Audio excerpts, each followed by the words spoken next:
Romance of the Three Kingdoms, Chapter 53. There's this concept that's pretty central right at the start. The military pledge. The Jinling Swan. Mm-hmm. This isn't just like a promise. It's a formal agreement, super high stakes. Mm. Kang Ming makes Zhang Fei sign one here. Right, just like Zhao Zilong had to do earlier for Guiyang. It really locks them in. It's about trust, but also immense pressure. Your life's on the line if you fail. And Zhang Fei, well, being Zhang Fei, Uh, he doesn't hesitate, does he? Not at all. He's eager, accepts it almost joyfully, grabs 3,000 troops, and he's off towards Wuling. Sets the tone, Intense personal commitment. So, Wuling, the ruler there, is Jin Xuan. He hears Zhang Fei's coming, and he's not just going to roll over. Yeah. He gets his troops ready. He prepares for a fight, yeah. But then comes this really crucial moment. One of his own officers, Gong Zi, steps up. Ah, the advisor. What does he say? Well, he gives some pretty smart advice, actually. He urges Jin Xuan to surrender to Lu Xuande. Surrender. What? Guang Zi points out Lu Xuande's reputation for being, benevolent, a good guy. And on the other hand, you've got Zhang Fei, who's terrifyingly fierce. He makes a solid case. Makes sense. How does Jin Xuan take this unsolicited advice? Badly, really badly. He blows up, accuses Gong Zi of basically being a traitor working with the enemy. Oh, dear. Yeah, he almost has Gong Zi executed right there. Other officers have to step in and calm him down. It's not a great sign for Jin Xuan's leadership style. No kidding. And this refusal to listen, it has consequences. Right. Big ones. Yeah. Huge. So Jin Xuan decides he'll lead the troops out himself. They march out maybe 7 miles or so, 20 li, and they meet Zhang Fei. Okay, here you go. The big confrontation. Except it isn't much of one. Zhang Fei just lets out this incredible roar. The book says it's like a giant clap of thunder. Right. And Jin Xuan just freezes, loses his nerve completely, doesn't even fight. He turns his horse and bolts back towards the city. He just runs away from a shout. Pretty much imagine the scene. It's pure intimidation factor. So Jin Xuan flees back to his city gates thinking he's safe. But he gets there, looks up, and who's on the wall? Gong Zi, the guy he almost executed. No, what's Gong Zi doing? Gong Zi shouts down that he's already surrendered the city to Liu Bei. And then, in this stunning moment, he draws his bow and shoots Jin Xuan. Shoots his own commander. Right in the face, Jin Xuan falls off his horse, dead. Gong Zi then has his head cut off and presented to Zhang Fei. Good grief. That is efficient. And brutal. Very. Lu Xuande naturally is delighted with this outcome. Swift victory, minimal losses, and Gong Zi. What happens to him? He gets rewarded. Lu Xuande appoints him to Jin Xuan's old post, Prefect of Wuling. So this whole episode, it really hammers home how, refusing good advice, letting anger rule, and that internal dissent, it can just completely unravel things. A real lesson there. Definitely. Foresight, or the lack of it, and listening to counsel. Key factors. Okay, so Wuling falls fast, and then we shift focus. Lu Xuande is obviously happy Zhang Fei succeeded. Zhao Zilong succeeded. Right. 2 victories down. And this success starts to maybe light a fire under another one of the great warriors. Guan Yu, you can just feel the sibling rivalry almost. Exactly. Guan Yu hears about the other successes and immediately writes a letter. He wants his turn. He wants the mission to take Changsha. He specifically asks for this piece of merit. Got to get his share of the glory. It shows even these legendary heroes have egos, ambitions. Absolutely. So Guan Yu shows up, ready to go. And here's where Kang Ming, the strategist, steps in again. Okay, Kang Ming's assessment of Changsha. What's the situation? Kang Ming says the prefect there, Han Xuan, he's not much to worry about. A nobody, basically. There's always a but with Kang Ming. The General Hong Zong. Now he's someone to worry about. Kang Ming gives a very specific warning. What does he say about Huang Zong? He says Huang Zong, he's old, nearly 60, but he possesses valor equal to 10,000 men. A true powerhouse. Valor of 10,000. Okay, and he's a master archer. Incredibly powerful, and he's 100% accurate, never misses. So Kang Ming's advice is? Take more troops. Be careful. This guy is the real deal. Don't underestimate him just because he's older. And how does Guan Yu, Mr. Pride himself, react to this warning? Predictably, perhaps, he's dismissive, brushes it off, calls Huang Zong just an old soldier, Lao Tzu. An old soldier, seriously, after that description. Yep. He flat out refuses Kang Ming's advice to take more troops, insists he only needs 500 men. Just 500. And not just any 500. His own elite unit, the blade-wielding special forces, the Xiao Dao Show, his personal guard, basically. He says that's all he needs to take the city and Huang Zong's head. Wow. That's confidence bordering on arrogance, isn't it? Definitely. Classic Guan Yu, in a way. Even Lu Suande tries to talk him out of it, suggests being more cautious. But Guan Yu won't budge. Nope. Absolutely determined he's going to do it his way. And Kong Ming, what does he do? Just let him go. Kong Ming's concerned. You can tell he sees potential trouble because of Guan Yu's pride, so he quietly advises Lu Suande to follow along behind Guan Yu with backup forces, just in case. Smart move. Always have a plan B when Guan Yu's pride is involved. Exactly. So, thinking about this, it really makes you consider that line, doesn't it? Between healthy confidence and dangerous arrogance. How even the best can be blinded by their own reputation. Yeah, sets up a potentially tough situation. So Guan Yu heads off with his 500 elite troops towards Changsha. Right. And word reaches the prefect, Han Xuan. Remember him? The guy Kong Ming said wasn't much. Yeah, the prefect. Known for being quick-tempered and cruel, the text says. Exactly. So he's alarmed Guan Yu is coming. He calls in his main man, Huang Zong. The legendary old The general. very same. Han Xuan asks him what they should do. And Huang Zong, true to form, is confident. He boasts about his archery, says his bow and arrows are enough to handle anything. Okay, so Huang Zong is ready. But then someone else jumps in. Yeah, before Huang Zong can even properly strategize, one of Han Xuan's other officers, a guy named Yang Ling, pipes up. He impetuously volunteers to go out and capture Guan Yu himself. Oh boy, that sounds like a bad idea. Underestimating Guan Yu. A very bad idea. Han Xuan lets him go, though. Yang Ling takes 1,000 soldiers and rides out. How does that encounter go? About how you'd expect. They meet Guan Yu maybe 50 li, 17 miles or so from the city. Guan Yu is apparently furious at this guy's presumption. Doesn't even bother talking. Just attacks. Charges straight in. And the text says in less than 3 bouts, meaning almost instantly, he cuts Yang Ling down from his horse, kills him. Less than 3 bouts. Ouch. Yeah.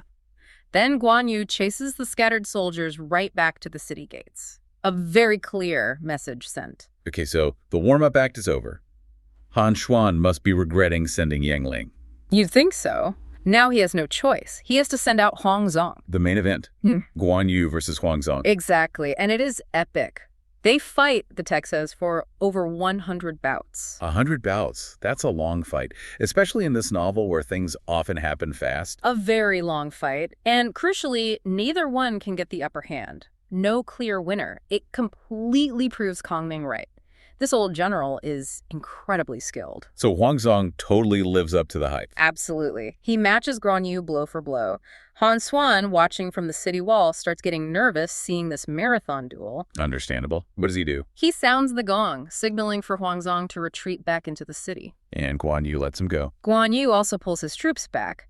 But it's what happens next, Guan Yu's private thoughts, that's really interesting. What's he thinking after fighting Huang Zong? Despite his massive pride, he actually admits to himself, grudgingly, that this old general, Huang Zong, is the real deal. He says after 100 bouts, he found no flaws in Huang Zong's technique. Wow.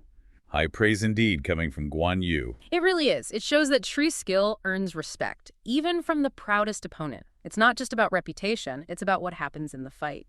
So Guan Yu realizes he can't just overpower Huang Zong. What's his plan for the next day? He immediately starts thinking tactically. He decides he's going to use a specific trick. The retreating blade trick, the Tuodaoji. The retreating blade trick, what's that? It's basically where you pretend to retreat, luring your opponent to chase you, and then you suddenly turn and strike while they're overextended or unprepared. It's a classic cavalry maneuver. Ah, okay. So even the mighty Guan Yu needs a plan, a specific tactic, not just brute force. The next day, Guan Yu trying to beat the city's defender, the veteran general Huang Zong.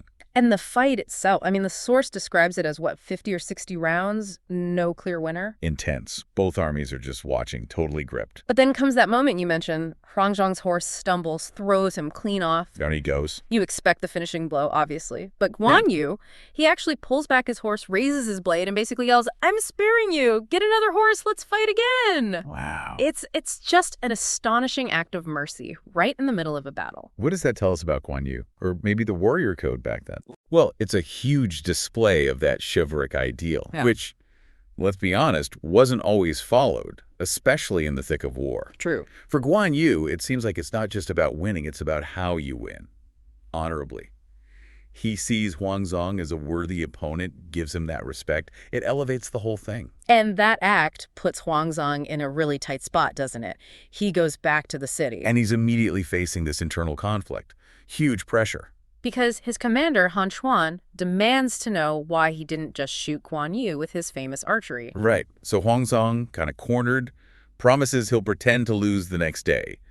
Lure Guan Yu close to the drawbridge, set him up for a shot. But he's torn up about it. The Right. source says he's thinking, Guan Yu showed me such chivalry. He didn't kill me. How can I shoot him? But then if I don't shoot, I'm disobeying orders. He's genuinely wrestling with it all night, caught between respect for Guan Yu's honor and, well, duty to his commander, even if the commander's a bit of a tyrant. It really makes you think about the impossible choices these guys faced, eh? Absolutely. It's that classic tension, isn't it? Personal ethics versus your job. And it all comes to a head the next day. So Guan Yu, still annoyed after 2 days with no win, challenges again. Yep. This time the fight's shorter, maybe under 30 rounds. Then Huangzong makes his move, pretends to retreat. And Guan Yu, probably eager to finish it, takes the bait, pursues him. He does. So Huangzong's retreating, Guan Yu's chasing him down. This is it. The moment he has to make good on that promise to Han Xuan. How does he possibly handle this? It feels like a trap for his own conscience. Well, this is where his cleverness, his own sense of honor really comes through. He remembers Guan Yu sparing him. He just can't bring himself to shoot him. Surreal. So what does he do? Twice, he pulls back his bowstring. Twang. But there's no arrow, just the sound. A fake out, trying to scare him off. Maybe. Guan Yu dodges, a bit surprised, maybe now thinking, maybe this Huangzong isn't the crack shot everyone says he is. Underestimating him. Exactly. So he pushes forward, even more confidently, right towards the drawbridge. And then Huangzong takes proper aim. An arrow flies. And it hits Guan Yu's helmet plume. Right at the root. The plume, not Guan Yu himself. Not him. A perfect, non-lethal shot. It didn't miss.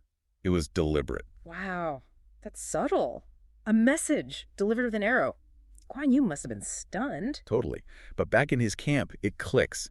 He realizes Huangzong really does have that legendary skill, the 100 paces pierce a willow leaf thing. Right. And that precise shot to the plume, it wasn't luck. It was repayment for sparing his life the day before. A sign of respect, not an attack. Incredible control, incredible ethics, even in battle. That's a really powerful moment. Mutual respect between enemies. But, this repayment thing backfires badly back in Changsha, doesn't it? Oh, completely. Huangzong gets back, probably thinking, okay, I handled that. But Han Xuan is just furious. Even though he saw what happened. Yep. He totally misinterprets it. Sees the mercy from the day before, sees this precision shot that didn't kill Guan Yu, and his paranoia just takes over. He thinks it's proof they're secretly working together. Exactly. Treachery. Collusion. Yeah. And in this fit of rage and insecurity, he orders Huangzong's immediate execution. That's madness. Just pure self-destruction from Han Xuan. Textbook example of how a leader's fear can twist everything. And just as they're about to execute Huangzong outside the city gates, boom, enter a new character. Right on cue, Wei Yan, an Yi Yang native. Han Xuan had actually turned him away before, thought he was too arrogant. And Wei Yan doesn't mess around, does he? Not at all. He cuts down the executioners, saves Huangzong, and then launches into this fiery speech. Calls Han Xuan tyrannical, inhumane, calls for his overthrow. What a turnaround. And he shouts this killer line. Huang Hansheng is the protector of Changsha. Killing Hansheng is killing the people of Changsha. Connects Huangzong's fate directly to the city's people. Brilliant move. Does it work? Instantly, hundreds of ordinary people rally behind Wei Yan. Just like that. Amazing. So Wei Yan, this guy Han Xuan, rejected, leads a rebellion, storms the city, kills Han Xuan, takes his head, and then leads the people out to surrender to Guan Yu, who, as you can guess, is pretty pleased with how things turned out. I'll bet. Gets the city without much more fighting, plus a top general like Huangzong. Precisely. An unexpected win born from honor, duty, paranoia, and rebellion. A real mix. So where were Liu Bei and Zhuge Liang during all this drama? Good question. They were actually trailing behind, providing backup. Yeah. And this is where we get a taste of Zhuge Liang's famous foresight. The omen, right? A black bird flies past. Yep, from north to south, calls out 3 times, and Zhuge Liang, right there on his horse, does a quick divination. And his prediction. Spot on. He says, Changsha County obtained, and also a great general. Uncanny. Pretty much. A scout confirms it moments later. So Liu Bei enters Changsha. Guan Yu tells him the whole story. The duel, the mercy, the arrow. Wei Yan. And Liu Bei personally invites Hong Zong to join them. He does. Hongzong formally surrenders but respectfully asks that Han Xuan be buried. Liu Bei agrees. It's a small touch, but shows Liu Bei's character, you know. Definitely. Okay, but then comes the really awkward moment. Guan Yu introduces the hero of the hour, Wei Yan. And Zhuge just goes, execute him. Whoa, just like that. Liu Bei must have been shocked. Completely taken aback. He's like, why? This guy just did us a massive favor. And Zhuge Liang's reason, this is where it gets kind of spooky, right? He really is. His logic is chillingly prophetic. First, the standard stuff. Eating your master's food, then killing him? That's disloyal. Taking his land and giving it away. Unrighteous. Yeah, fair enough by their standards. At the end, Then he adds, I see a rebellious bone at the back of Wei Yan's head. He will rebel later, so I have to kill him now, get rid of the trouble before it starts. a rebellious bone. Wow. Like a physical sign of future betrayal. He's claiming he can literally see it. That's the claim. Almost supernatural foresight, seeing destiny written on someone. Wild. But Liu Bei steps in again, doesn't he? Showing that merciful side. He does. He's pragmatic too, though. Worried that executing Wei Yan right after he surrendered would, scare off other potential defectors. Bad PR, basically. Makes sense. So Zhuge Liang backs down. Reluctantly. But he gives Wei Yan this really stark warning. Points right at him.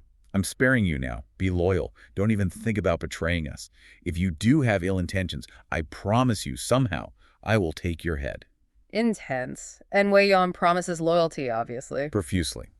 So the immediate crisis passes. But that prophecy, that warning, just hangs there. And what happens next? Things settle down. Pretty much. Wang Zong recommends Liu Biao's nephew, Liu Pan, to govern Changsha.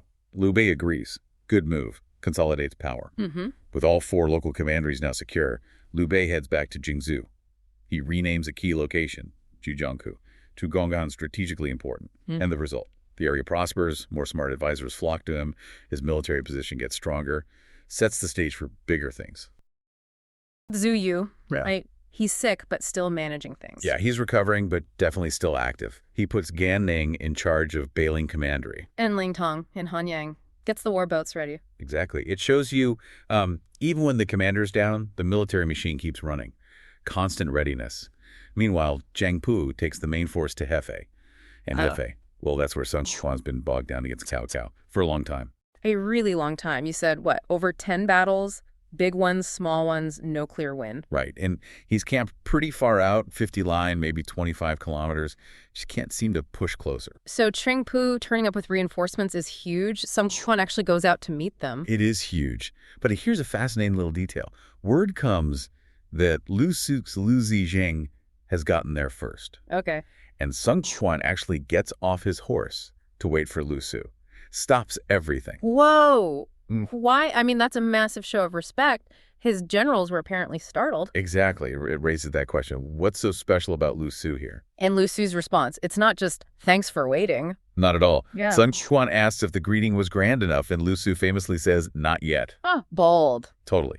Then he lays out this huge vision, wishing Sun Quan's power spreads everywhere, unites the provinces, achieves the imperial destiny. And crucially, so Lu Su's own name gets recorded in history.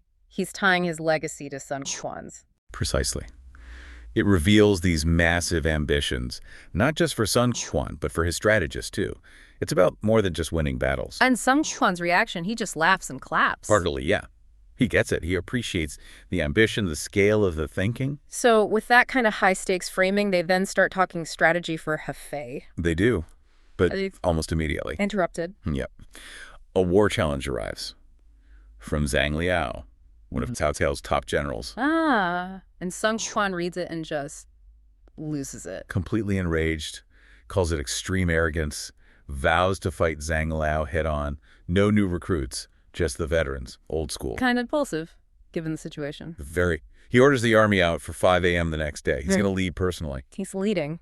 In golden helmet and armor. The whole deal. Flanked by Song Qian and Jie Hua, wielding halberds. It's a reeler putting himself right on the front line. Inspiring, maybe, but incredibly risky. Definitely risky. Okay, so battle lines are drawn, 3 drum rolls. Cao Cao's army shows up. Zhang Liao in the center. Li Dian and Yu Jin on the flanks. Standard formation. And Zhang Liao immediately calls out Sun Quan for a duel. He does. But Sun Quan doesn't take it. Taishi Si steps forward instead. One of Sun Quan's best fighters. Absolutely. And they go at it. 70, 80 rounds, just back and forth, neither one getting the upper hand, a real clash of titans. Wow, 80 rounds.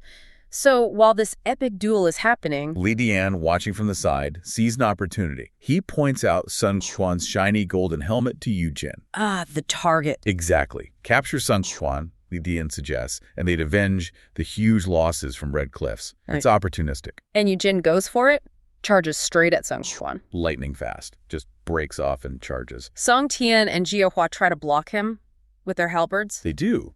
But Yu Jin's saber is too fast, too sharp. Cuts right through both halberd shafts, hits the shafts onto the horses' heads.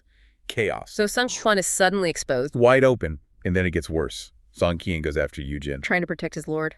Yeah, but Li Dian, from a distance, fires an arrow. Hits Song Qian right through the heart.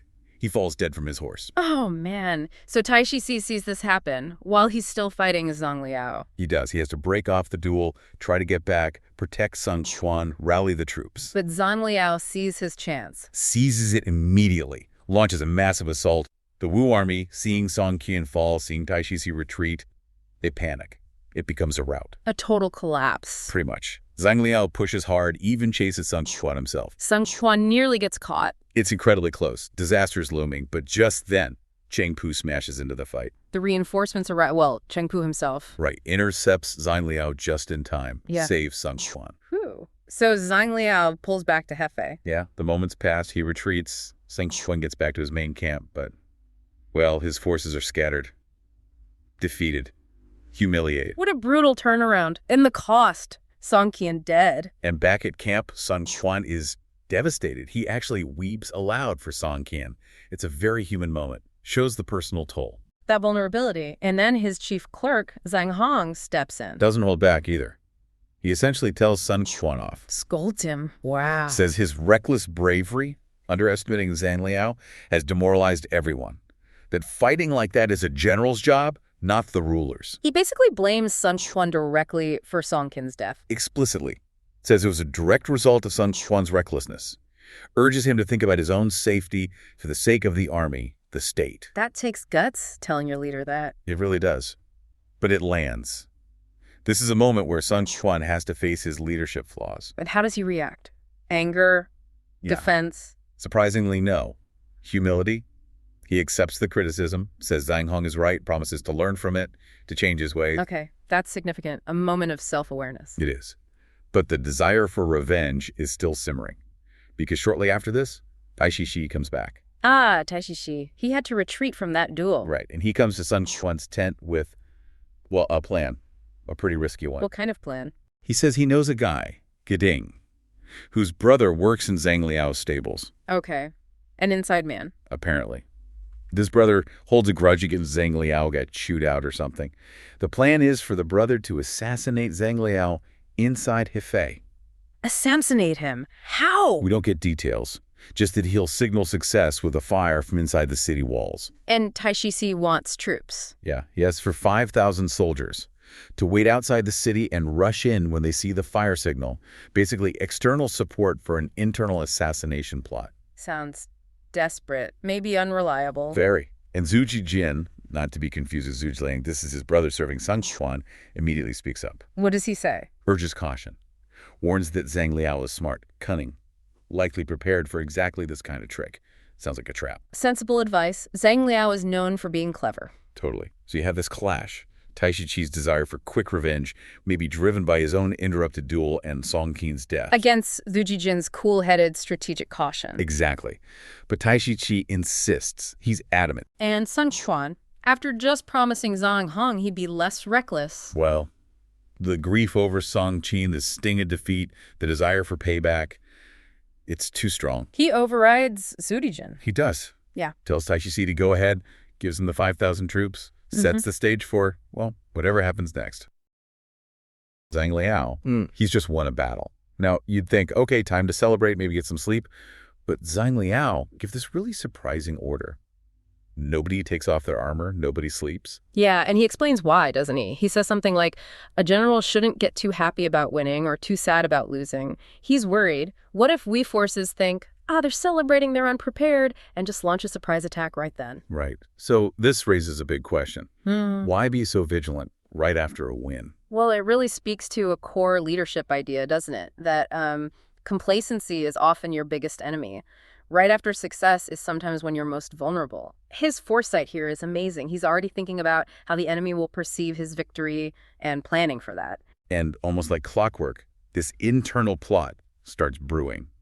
There's this guy, Geding. He's actually from the same town as Taishi Ci, the Wu general, and he conspires with a stable groom. The plan. Pretty simple, but deadly. Yeah. Set fire to a haystack, yell rebel, cause chaos, and then assassinate Zhang Liao in the confusion. And what's fascinating is Zhang Liao's reaction when the fear does break out and people start shouting, rebel. He's completely calm, doesn't panic. He just assesses it and says, basically, the whole city isn't going to rebel. This is just a trick to scare us.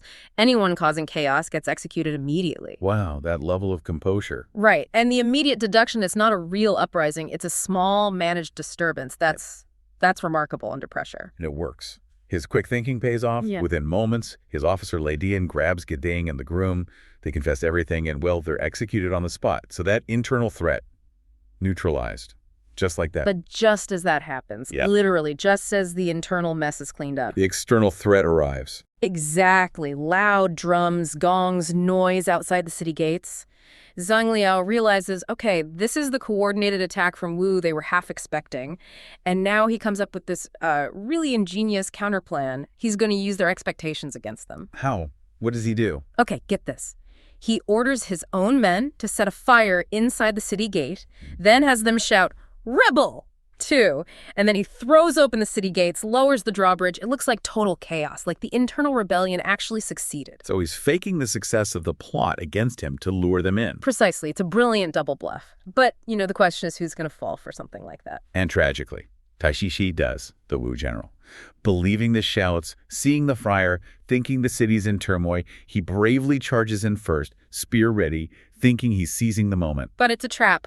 A deadly one. A cannon fires the signal for the ambush. And suddenly it's raining arrows. Taishi Ci gets hit, badly wounded. Oh. Yeah. He's forced to retreat. It's the sheer audacity of Zhang Liao's plan, and maybe Taishi Ci's overconfidence or just his eagerness. It leads him right into it. And then Zhang Liao's other officers, Li Dian and Li Jin, they chase after the retreating Wu forces. They do. They inflict heavy losses. It takes Lu Xun and Dong Shi from the Wu side to actually rescue the badly injured Taishi Ci and get him out of there.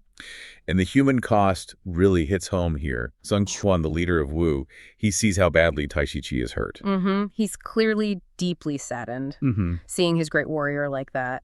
He basically ends the campaign. He decides to withdraw his forces, goes back to Nangsu Runzu. And then we get Taishi Ci's final moments. Yeah, it's really poignant. He's only 41, and his last words, something like, "A true man born in troubled times should wield a sword and achieve great things. But my ambitions aren't fulfilled. How can I die now?" Wow, that feeling of unfinished business. Exactly. Even for this warrior who gets praised later for his loyalty and skill, it's a reminder of the personal tragedies behind these big historical clashes. Sun Quan mourns him, buries him with honors at Nangsu Beigu Mountain, and even takes his son, Taishi Heng, into his own household. A mark of respect. Okay, so while all that's happening, Ah. the story shifts. Takes us over to Jingzhou. Strategically vital place, Liu Bei is there, and he hears about Sun Quan getting defeated back at Hefei. But here we see a different kind of foresight coming into play. Yeah, this is where Zhu Zhiliang steps up. And it's fascinating. He's not just looking at reports, he's looking at the sky.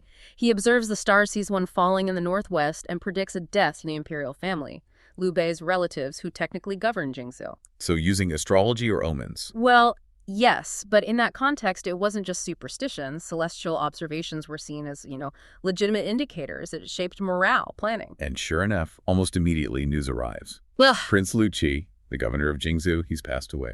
right on cue. Liu Bei is devastated, naturally, but Zhu Zhiliang is very practical. He advises him, okay, grieve later. Right now we need to secure the city, handle the funeral, focus. Because Jingzhou was so important. Absolute crucial, constantly fought over by Cao Cao, Sun Quan, and Liu Bei.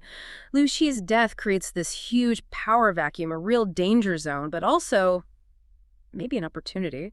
Zhuge Liang immediately says, send Guan Yu, one of Liu Bei's best generals, to defend Shenyang, a key city. Secure the perimeter first. Makes sense. But Liu Bei's worried, isn't he? He says something like, okay, Liu Qi's gone, Eastern Wu, Sun Quan, They're definitely going to demand Jingzhou now, aren't they? Yeah, it's the obvious next move for Wu. But Zhu Zhilang, he's just cool as ever. He basically tells Liu Bei, don't worry, if anyone comes asking, I've got an answer ready for them. Always one step ahead. It seems so. And what's interesting is how fast things pivot. They've barely had time to process Lu Qi's death, maybe half a month later, and Lu Su arrives from Eastern Wu. Lu Su, Sun Quan's advisor. The very same. Officially, he's there to offer condolences for Lu Qi. But everyone knows, really. He's there to talk about Jingzhou. Exactly. It sets the stage perfectly for the next round. Not battlefield tactics this time, but diplomatic maneuvering, the whole intricate dance of alliances, of power plays. The game never really stops.